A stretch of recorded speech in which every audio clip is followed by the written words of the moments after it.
dushakisha tujya guhiga nta Mwisirayeli nta mugabo w'Umwisirayeli wigeze abyuka ajya guhiga. Imana yarababwiye ati mugume hamwe nzabatunga ku ikofi yanyu. Bavandimwe, Imana ifite ubutunzi. Imana ifite ibyo kurya yagutunga umwaka wa mbere ikagutunga ubuzima bwawe bwose. Iyo bibeshaga bakabiraza bwacaga mu gitondo byatoye uruhumbu cyari ikimenyetso Imana ibahaye ibabwira ngo ndi Imana yabatunga nta bushobozi bwanyu bushize. Uzitonde cyane utazarwanya umuntu Imana yavuzeho, kuko Imana irakubika ikakubikira umujinya ikawubikira abazagukomokaho. Reka mbabwire abakiranutsi turarinzwe. Bibiliya ivuga ngo iki? Ngo umuntu uzakurwanya ngo azaba ameze nk'aho ari gutunga urutoki mu jisho ry'imboni y'Imana. Abantu Imana yavuzeho turarinzwe. Nubwo intambara zahaguruka, nubwo abadayimoni bahaguruka, ariko abantu b'Imana irabafuhira, abantu b'Imana irabarinda. Mu kuyigwamo Imana iraraka. Genda ujye mu bamareki ubarikurane n'ibyo mufite byose. Ntuzazane santima, ntuzababarire. Umugore uzasanga atwite uzamwice, umwana uzasanga ari kwibere uzamwice. Reka nkubwire, uzikora abantu Imana iha amasezerano bakabyibagirwa. Imana ikaba yaravuganye nawe uri ku musozi ahantu cyangwa mu gihugu usenga, ikakuvugaho ibintu kubera abahanuzi benshi wahuye nabo, wowe ukabyibagirwa. Bya bindi Imana yakubwiye iracyabyibuka. Buriya ushobora kubeshya umuntu ariko Imana yo ntiwayibeshye, kuko ibyo wakoze ubwabyo biragutamaza. Ngo ibyo yarokoye inka n'intama ngo byose bivugira rimwe biti nta kubeshyera yatuzanye. Imana izi ubwenge, izi ko abantu batadukunda. Imana izi ko hari n'abakurwanya. Ndavuga ati ninkubwira uwo ari we uri bugereyo bakwamagane hakiri kare kubw'amateka ye, ndamwizigamiye. Wowe genda nugerayo ndi bukubwira uri bwimikisha amavuta, ndi bumugutungira agatoki. Aravuga ati none se ibyo ndabyumvise, none se ni gute ndi bujye kwimika umwami kandi hakiriho? Reka mbabwire, Imana izi ubugome bw'abantu. Imana yari izi ko Sawuli ari umucura, ariko usigaye we ni umushumba. Nibyo kuba umwami ibyo byibagirwa ntabwo byavamo. Ati we karacyahari, n'uwo urabizi neza. Ati nubwo nagataye kaba mu ishyamba ariko ndakemera n'akanya. Aravuga ati mugende gakeya, ndacyari umuhanuzi. Nimba hari uwundi ugisigaye reka turebe. Mwahereye kare munjijisha, aha ngaha ngiye gukoresha itegeko kuko ndimo ndumva ijwi rimbwira ko nkiri mu mavuta. Haleluya, haleluya. Ariko Mana yanjye ngo aragenda nsanga Dawidi mu ishyamba aho Dawidi yari ari. Ariko Mana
umusuke amavuta nuba mubona agira nyamuti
wenda kugarurira mugambi bwawe tukaba batware. Arabasubiza ati si ibyanyu kumenya ibihe n'iminsi bizwi na data wenyine wo mu ijuru. Icyakora muzaba imbaraga umwuka nabamanukira, muzaba abagabo bo kuhamya amahanga yose.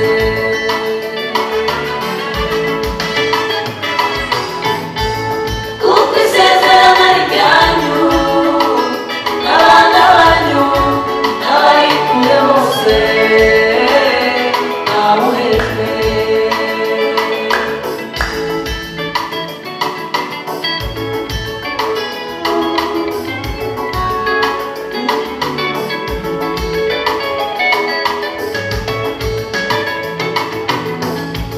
Abigishwa ba Yesu bari mu cyumba cyo hejuru, umwuka wera arabatungura batangira kuvuga mu ndimi. I Yerusalemu birabayobera bati basinzira. Petero arabasubiza ati ubu ni saa ya gatatu y'umunsi, oya ntabwo twasinze ahubwo turi mu murage.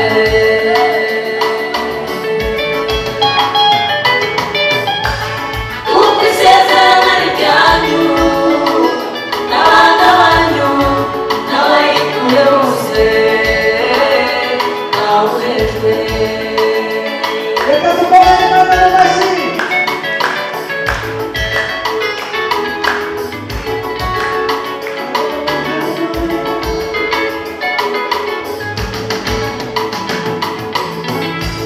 Petero arongera aravuga wowe undi mwishe mukamubamba niwe ukoze ibimubona.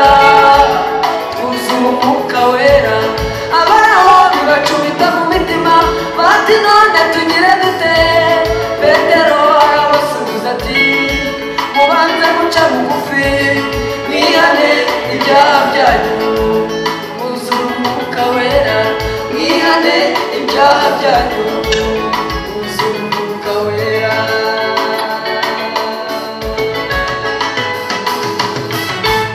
kuko isezerano ryacu n'abana bacu n'abari kure bose kuko isezerano ryacu n'abana bacu n'abari kure bose kuko isezerano ryacu n'abana bacu n'abari kure bose.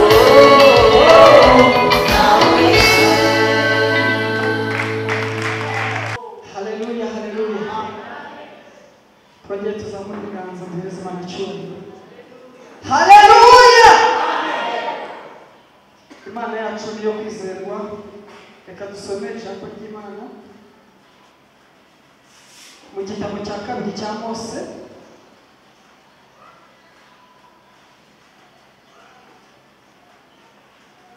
Igitabo cya kabiri cya Mose cyitwa Kuva.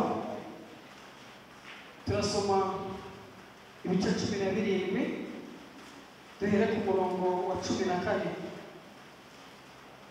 Kubara Kuva ibice 17 umurongo wa 14.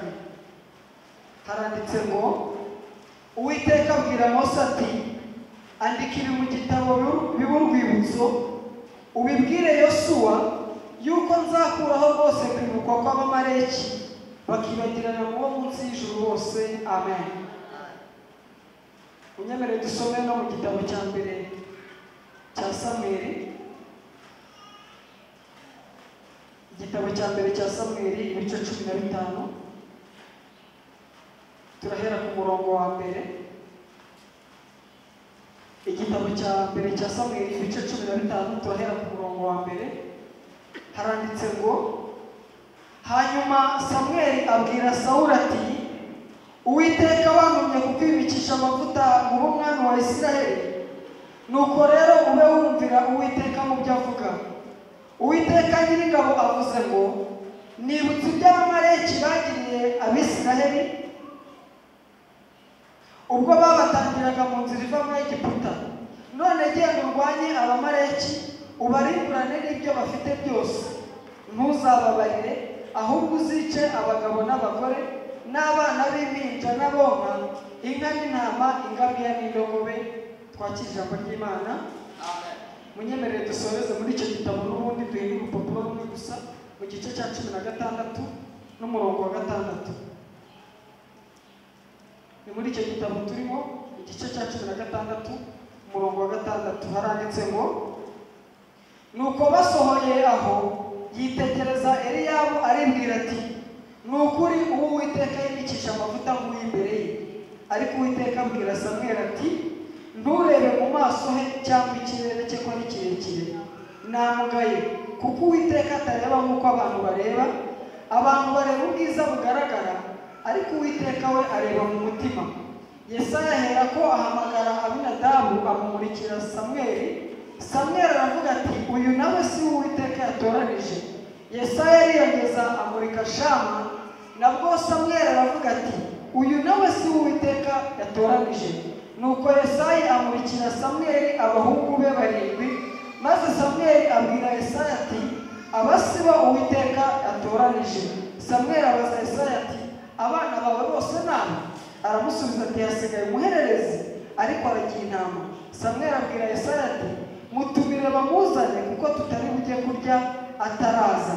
Nuko aramutumira amujyana mu nzu. Yari umuhungu w'inzobe ufite uburanga kandi w'igikundiro. Uwiteka aravuga ati, haguruka umusukeho amavuta, niwe uwo. Twakira ijambo ry'Imana. Amen. Haleluya. Amen. Narivuze ngo haleluya. Amen. Nitwa Jean Paul Mutabazi. Ni umugabo mfite abana 2 n'umugore. Imana ishimwe iduhaye uyu munsi kugira ngo tugaburire ijambo ry'Imana. Munyemerere twongere turambure ibiganza dushimire Imana, tuhereze icyubahiro. Haleluya, haleluya.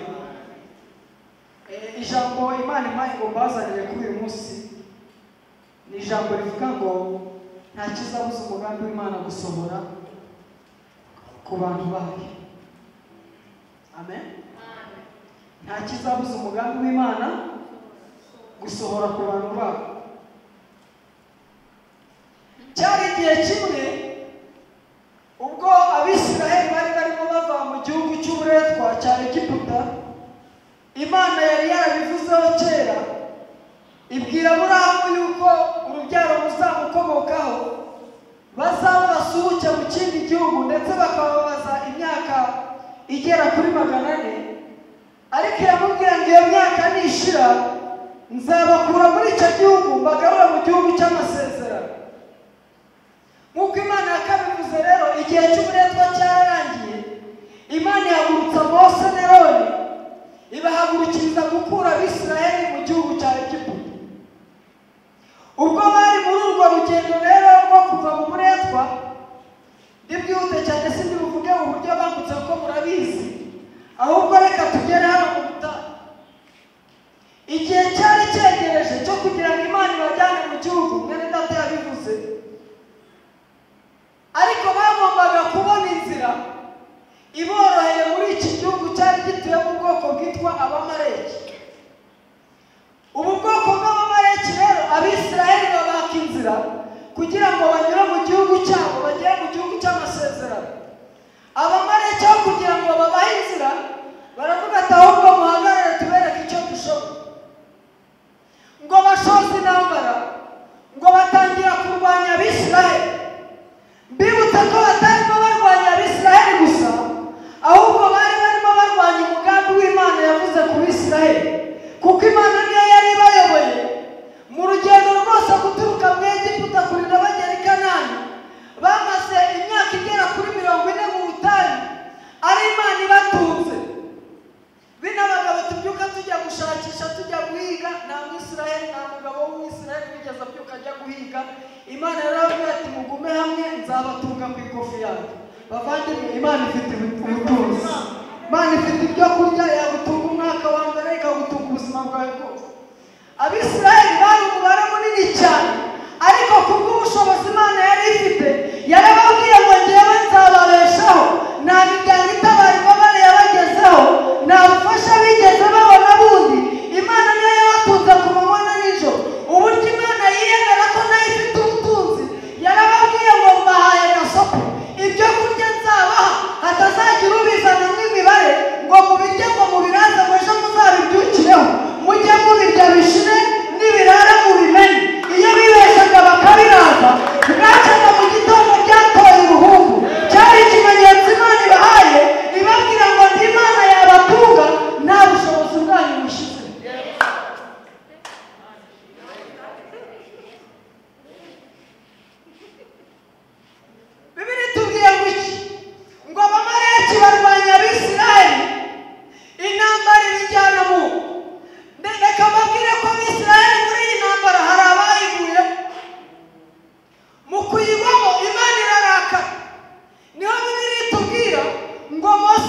umuseke uraburagize ibyawe yihereza Mose Yosuwa iyo nyandiko yibike azayijyana i Kanani.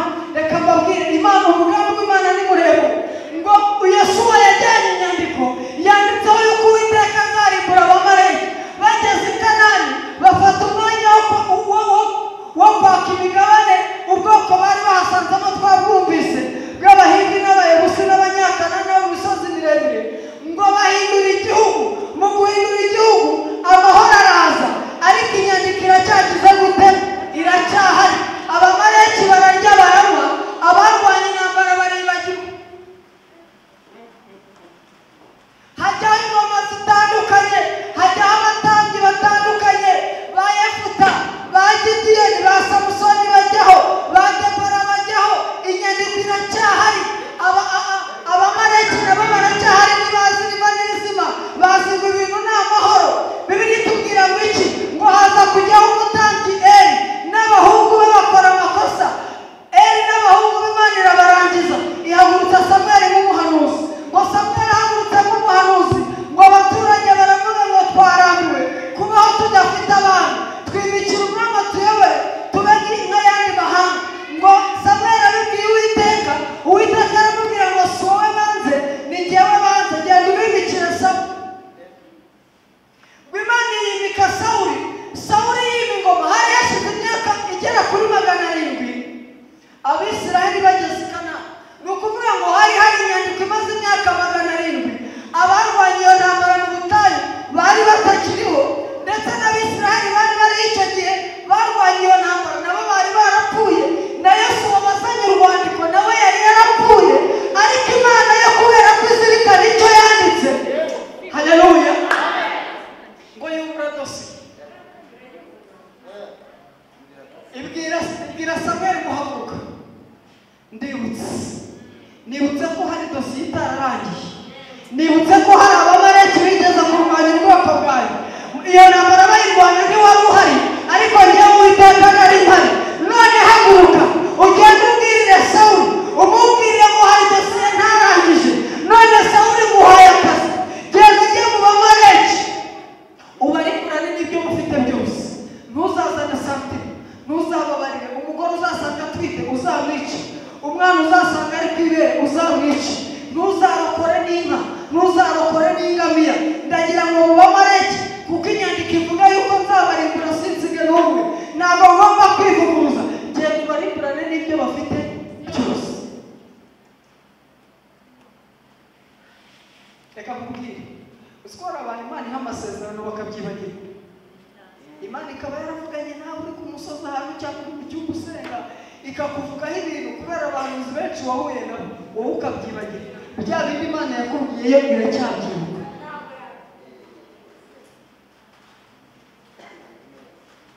Bibiliya ivuze ngo iki? Ngo Sawuli arahaguruka ajya kurwana n'abamaleki. Ngo ageze mu gihugu cy'abamaleki, ngo atangira kubabarira. Ngo yasanga inka nziza akabangiza muzishyire ku ruhande. Ngo yabona umugore mwiza akavuga ati uyu nguyu ntakwiriye gupfa. Bibiliya ivuga ngo iki? Ngo yirokorera ibintu by'inyamibwa, ngo aragenda yica ibintu bidafite umumaro, ibintu by'iminamba aba ari byo yica, iby'agaciro arabirokora. Ngo aza kurokora n'umwami witwa Agagi.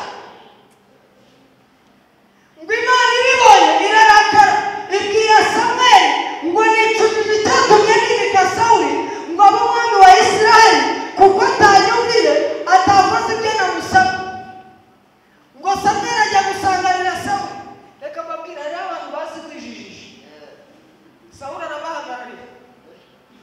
Sawuli yahuye na Samweli aramubwira ati biti, ati ni amahoro. Ndati ni amahoro gute se kandi Imana ibwiye ko ibyo yagutumye gukora utabikora? Tugiye cyangwa nunze siko wanyibagiwe? Nabatikije dore inkota yuzuye amaraso. Buriya ushobora kubesha umuntu, ariko Imana yo ntiwayibeshye, kuko ibyo wakoze ubwabyo biragutamaza. Ngo ibyo yarokoye inka n'intama, ngo byose bivugira rimwe biti nta kubeshyera yatuzanye. Aravuga ati se ko wambwiye ko wabarangije uko gutangatanga ndi kumva aya majwi ndi kumva nayi. Sawuli ati aya majwi yihore, wiyitaho aya majwi n'ay'intama n'inka n'ibintu narokoye, tujye tubitambira murabyumva ibitambo muri iyi minsi n'ibyibura aravuga ngo no ntuzane muri ayo mafuti yawe ntabwo Imana yishimira ibitambo kurenza ko yari kwishimira ko wari kugira gute wari kumwumvira aravuga kubera icyo ngicyo ukoze Uwiteka aguciye ku ngoma. Sawuli yamaze imyaka igera kuri 40 ayobora ariko Imana yaraguciye ku ngoma. Abahanuzi barago Samweli yari akiri ku mavi ariko uvuga ati mu izina rya Yesu ndahindura umutima wa Sawuli. Sawuli ahinduka umwana mwiza. Sawuli Imana imusanga mu cyumba cy'amasengesho amubwira gusanga amasengesho y'ubupfapfa. Uzageza ryari kuririra Sawuli kwibyo nabishizeho iherezo. Aravuga ati none se ntamuririra ko nta wundi mwami dufite ko Sawuli atumereye nabi. Imana iramubwira ngo tuza fata ihembe ryawe none nakuvugana uryuzuza amavuta ugende i Betelehemu kwa Yesayi mu bahungu yabyaye. Amaze iminsi ndimo ndambagiza maze iminsi ndimo nitegereza ndeba imikorere ye ndeba imigendere ye ndeba imisengere ye nabonye afite umutima umeze nk'uko ashaka. Muri iyi minsi Imana irimo irarambagiza iri gushaka umuntu yakorana nayo. Muri iyi minsi Imana irimo irarambagiza icyampa Imana ikakugwaho ikavuga ngo mbonye umuntu ufite umutima ukunda, mbonye umuntu ufite umutima ushaka rumwe.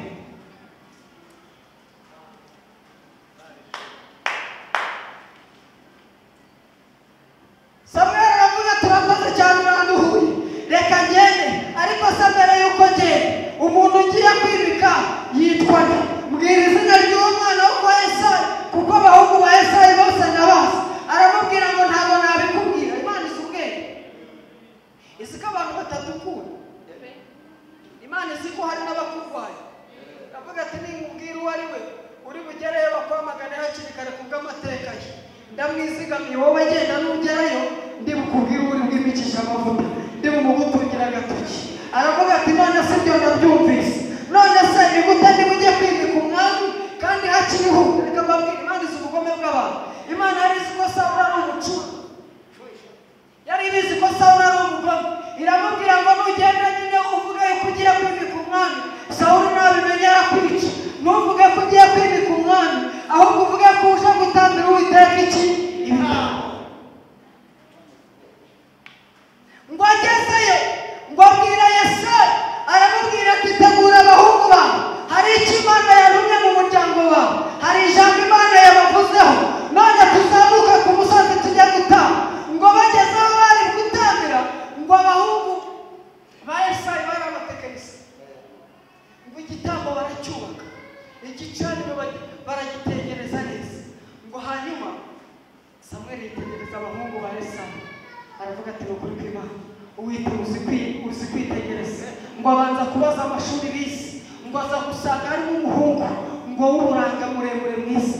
Ngo aramwitegereza areba igituza areba igihagararo areba uburyo yari arimo atunganya ibyo gutanga. Aravuga ati ukuri ntabwo ndibwirirwe nereko sindibwirirwe numva ijwi ry'Imana. Dore Uwiteka yimikisha amavuta ngo yimereye ngo afata ihembe ngo agiye kurisuka kuri uyu muhungu ngo amavuta yanga kuva mu ihembe acucuye biranga. Ngo ijwi riramubwira ngo Samweli atansiyo nureba mu maso nureba ikirere cye nurebera ku mashuri yize nurebera mu miryango akomokamo nureba muri karitsiye atuyemo nureba umudugudu asengeramo abantu n'abazi mureba uburanga bugaragara mureba ubwiza bw'inyuma. Ariko njyewe Uwiteka ndeba mu mutima namugaye ntabwo ari uwo. Aravuga ati musore gira ku ruhande amavuta arakwanze. Kababwira hari abantu bazi kwiyemera ku buryo ahagarara akavuga ati genda umugabo narabyaye Imana yampaye umugisha. Aravuga ati sa mutuze ntugire ubwoba njyewe Yesayi narabyaye abahungu n'abafite. Abwira uwa kabiri ati nawe winasha. Ngo uwa kabiri araza nawe amavuta aramwanga aravuga ati reka humura genda gake abahungu n'abafite. Ngo ariyageza azana n'uwa gatatu nawe amavuta aramwanga. Ngo azana uwa gatanu azana uwa gatandatu ngo abahungu bose barindwi bararangira baramwataka. Tingaho reka batse tubwirira ese Imana yagutumye muri uyu muryango ko duheruka guhanura bigasohora ko duheruka kuvugana n'Imana waje kuvange gute? Imana yagutumye muri uyu muryango ko abana bose bararangira. Atenga ngo ni umuhanuzi. Samweli aravuga ati ariko wa mugani Imana twavuganye cyane.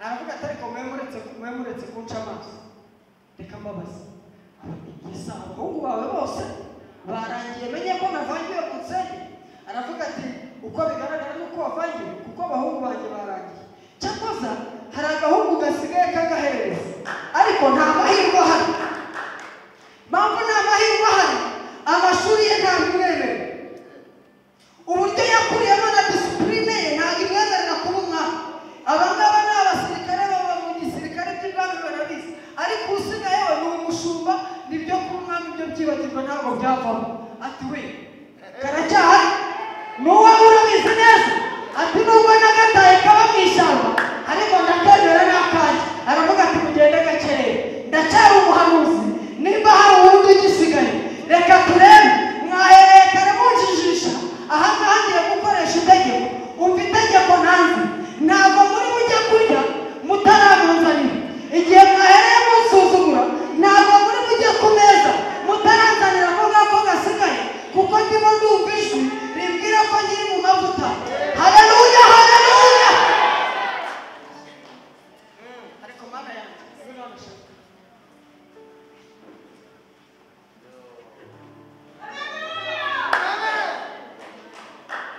Yesu nashimwe Dawidi aho yari ari mu ishyamba yari ari masenga ariko avuga ati Uwiteka uzantabara ryari uzamura muri iri shyamba gihe ki akumva ibineza neza akumva ijwi ry'Imana rimubwira ngo humura ndi Uwiteka Imana yawe ntabwo naguteza abantu ibyo nakubwiye nzabisohoza nubwo ubona nawe zimufite nubwo ubona nta cyerekezo gihari nubwo nta wakuvuganira nubwo nta haleluya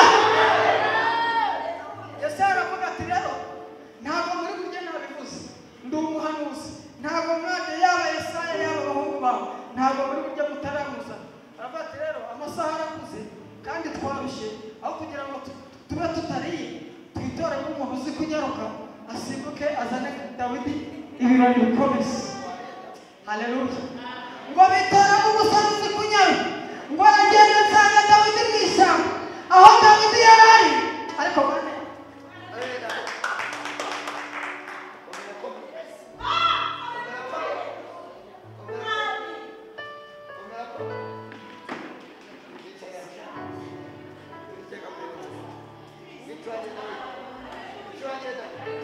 ngaho Dawidi yari ari gucuranga Zaburi ya 23 aravuga ngo Uwiteka niwe mugeni wanjye sinzakena ajyana iruhande rw'amazi adasuma aravuga bajyana mu cyanya cy'ubwatsi bubisi aravuga basubiza intege mu bugingo bwanjye aravuga ngo nyamara inzira yo gukiranuka ku bw'izina rye aravuga ngo naho nagera mu gikombe cy'igicucu cy'urupfu sinzatinya ikibi cyose aravuga ngo ikipe yawe n'inkoni yawe nibyo bimpumuriza haleluya ngo kirangiza icyo gitero gikomeje umuhungu aba yamubonye aramubwira ati shira inanga hasi ngwino tugende undi ati se bimeze bite habaye aravuga ati rero mu rugo baragushaka ndatibwira nyine baranshakira iki avuga ati nyine urumva baragira ngo uze ujya kurya Dawidi ati reka reka aho amasaha ageze hano mumba nariye gusa icyo gihe amavuta ararya aravuga ati ariko twatetse neza aravuga ati reka reka ko natuwe njya mu rugo se ibyo biryo byateguwe kubera iki avuga ati nta makuru yuzuye ntabwo njyewe napfa kuza mu kigare banzuma amakuru yuzuye byagenze gute aramubwira ngo reka mubwize ukuri mu rugo haje umuhanuzi undi ati ndakumva hanyuma amaze kuza ni Samweli atonda mwemewe none rero yaje amaze kwimika muzaba none twese amavuta yatwaza ari mukuru wanjye amavuta y'amana twese uko turi barindwi batereka reka n'amashuri mwiza se amavuta y'abana twese none se nawe amavuta yakwaza ati nanjye amavuta yanjye none se njyewe ndi bubafashe iki muri icyo kibazo mwahuye nacyo aravuga turumva nyine baragira ngo nawe uze bagerageze amahirwe barebe ko amavuta yakwemewe aravuga ati se tuvugishije ukuri uranga amahirwe urumva amavuta ari bugendera bategeka uri umusazi none se amavuta yageze yanga abakuru baba mu gisirikare urumva wowe yakwemera ko ari ukurangije umuhango we ngwino tugende Dawidi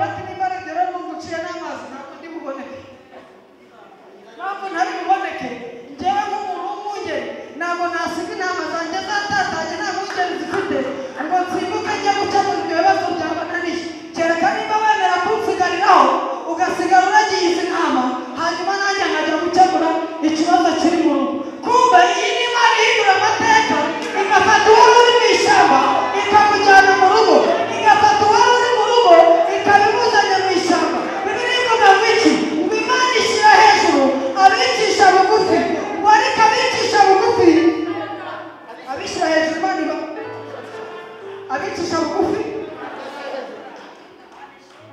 aravuga ati nakundi nshingiye ku mujinya nsize umusaza afite ntabwo byashoboka ko namuhinguka mu maso reka mbe ngusigariyeho gusimbuke ngo Dawidi aragenda. Haleluya. Umva ijambo nakunze ngo agihinduka ngo ijwi ribwira Samweli biramubwira ngo uri tayari gutunganya ihembe neza. Wa wundi nakubwiye ageze hafi ngo Imana itangira kubara amasegonda ariko haleluya biramubwira ngo arinjira ariko natangaye ngo ari umuhungu mwiza ngo w'inzobe ngo w'uburanga ariko bajyanye mu ishyamba ngo Imana akinjira Imana iramubwira ngo haguruka vuba vuba umusukeho amavuta n'uwo mubona agira amavuta n'uwo mubona ahoze kubwira wari uri mu mvangira uzishyiramo ba Shamana ba Eliya dore uwo nahoze kubwira nubwo umubona mu ikote nubwo umubona isura yahindanye nubwo umubona yambaye nabi nubwo umubona adafite ibyo kurya nubwo umubona agikodesha nubwo umubona nta cyerekezo afite nubwo umubona atarize ariko afite umutima umeze nk'uko ushaka.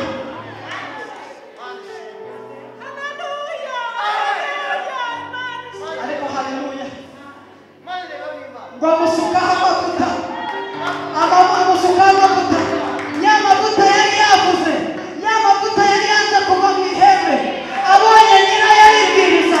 Reka mubwire umugambi w'Imana ku buzima bwawe nta muntu wawe witambikamo. Umugambi w'Imana yakuvuzeho nta mwana w'umuntu wawe uragoya ngo amusukaho iki amusukaho amavuta. Samweli aravuga ati rero yari afite umujinya bari bamaze kumusuzugura ngo yaravangiwe. Aravuga ati amavuta nzabagura ndi ndayakumariraho ngo yamucucumuraho yose ngo amavuta amaze kumushyiriraho ngo Yesaya ahantu yari ari n'abahungu be baravuga ati karabaye. Yesaya aravuga ati sha ntabwo nari nzi ko ari uku bizagenda iyo bimenye vuba waragiye mu ishyamba. Yesaya aravuga ati rero erega bagombaga gutangira kumwita nyakubahwa. Baravuga ati ba nyakubahwa nimutambuke ku meza. Ameza yarateguye nta n'umwe urakoramo nanjye nta n'umwe urafata n'ikirushe. Aravuga ati tambuka icara ku meza. Haleluya haleluya. Ngo Dawidi ngo ahera ku byo kurya bari baraburanye badaherukana. Asanga agafiriti baraburanye ashyiraho, asanga agaceri ntibaherukana ashyiraho, asanga akanyama ntibaherukana ngo ashyiraho, arangije aricara. Haleluya. Ngo Dawidi yitegereza isahani iri imbere ye, yitegereza umwanya yicayemo, areba bakuru be bari iruhande bamukikije na papa we wamubyaye. Aravuga ati indirimbo yanjye bakubye ni mu ishyamba ngiye kuyisubukura. Aravuga ati ariko igitero cyo kirahinduka. Aravuga ati iyi sahane nayo ndabona yavamo igitero. Aravuga ngo ntunganirije neza mu maso y'abaturage. Aravuga ngo ntunganirije neza mu maso y'abanyangaga. Umva Imana igutunganiriza neza aho watereye agaciro. Imana igutunganiriza neza aho wabonaga bidashoboka. Haleluya.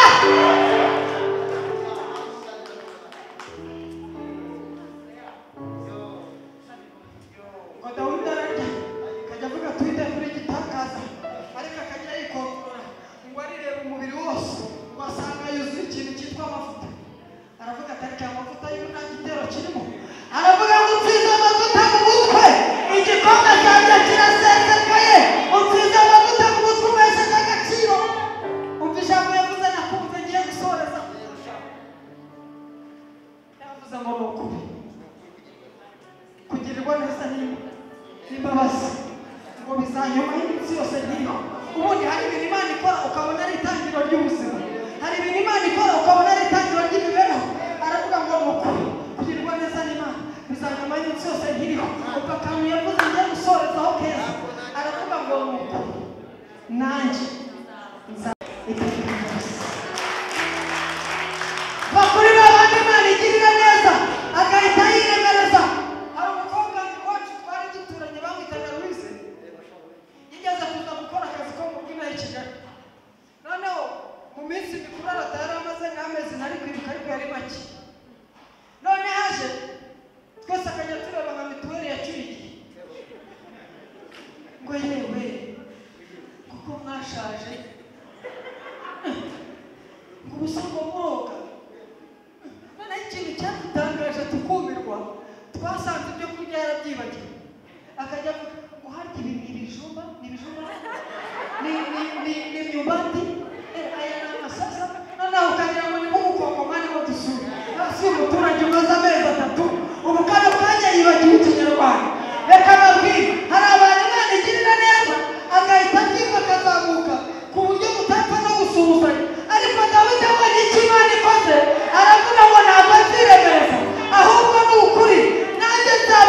urasubira mu ishyamba ngo bamusubizayo aravuga ati ntacyo nsubira ariko muze n'aka karamasa ngo asubiye mu ishyamba Imana iramubwira ngo humura navuze ko uzaba umwami ntabwo uzaguma muri izi ntama njyewe wavuganye nawe ibyo navuganye nawe mbifitiye inzira wikwibaza ngo ibyo Imana yavuzeho bizasohora bite Imana yabikubwiye ifite n'inzira bizacamo ikikureba ni kimwe ni ugutuza ugahagarara mu mwanya wawe icyo Imana yavuze no kugisohoza izagisohoza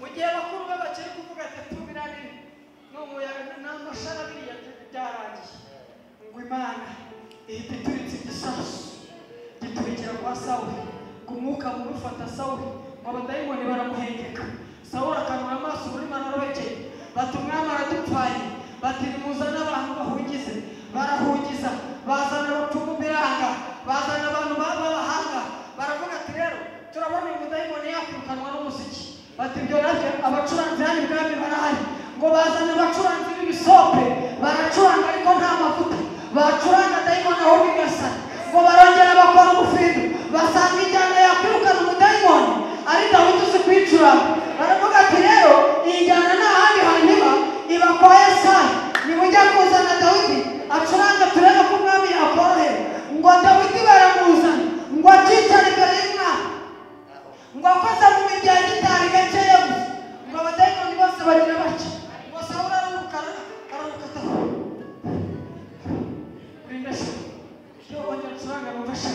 ngo Dawidi aracuranga abadayimoni bose baragenda umwami aravuga ati rero none hajya gukora akahe kazi ati njyewe ubusanzwe ndi umushumba aravuga ati guhera none ibintu birahindutse icara ahangaha dayimoni mfata ucuranga dayimoni mfata ucuranga reka mubwire wikwibaza ngo bizagenda gute Imana yagutabarira mu byo ubona bidafatika Imana yagutabarira mu byo ushoboye reka mubwire ntabwo Imana yaca mu bintu bidashoboka iyo Imana ije gutabara ihera ku kintu ubona kiri simple ikintu kitoroshye cyane umuntu wese yasuzugura reka mbabwire ngo Dawidi yaracuranze bamuha akazi bene wabo bamujugunye mu ishyamba bavuze ngo nta mahirwe bakajya bakora bataha ariko Dawidi bagakora ari mu rugo bakajya bajya ku ikosi noneho igitangaje Dawidi we yari arimo hafi y'umwana yavuga ati uzajya ujya ku biryo by'umwami mbega kumva Imana yari irimo imutureninga kugira ngo imbwire kuko ibwami bigenda kuko hari icyo yarageze gute yari yaramuvuzeho humura icyo Imana yavuze kuri wowe kizasohora nta cyabuze umugambi w'Imana gusohora ku buzima bwawe nubwo intambara uri gucamo ari nyinshi nubwo ibikorwa yari byinshi ariko Imana irahari ikurwaniriye mwaguke dusenge Imana ibamugishe amen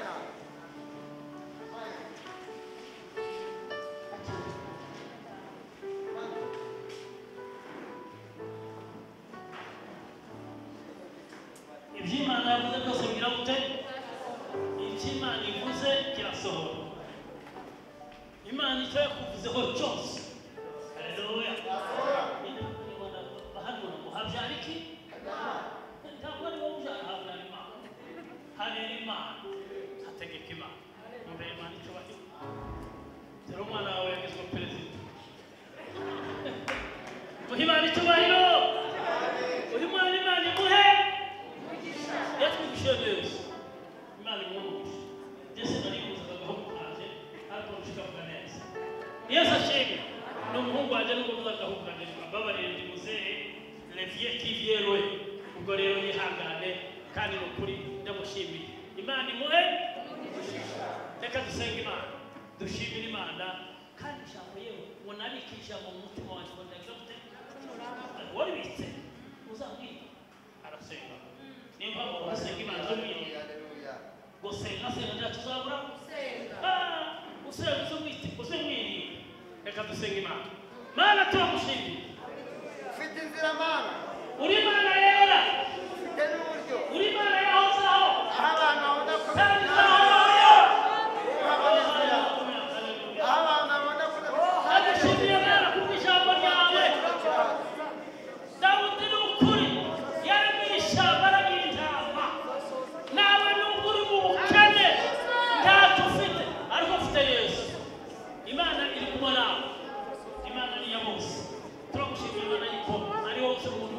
yaba muto yaba mukuru uramuzi turagushimira ko ibyo kandi ubikoze ku bw'izina ryawe Yesu amashyi menshi cyane Tomasi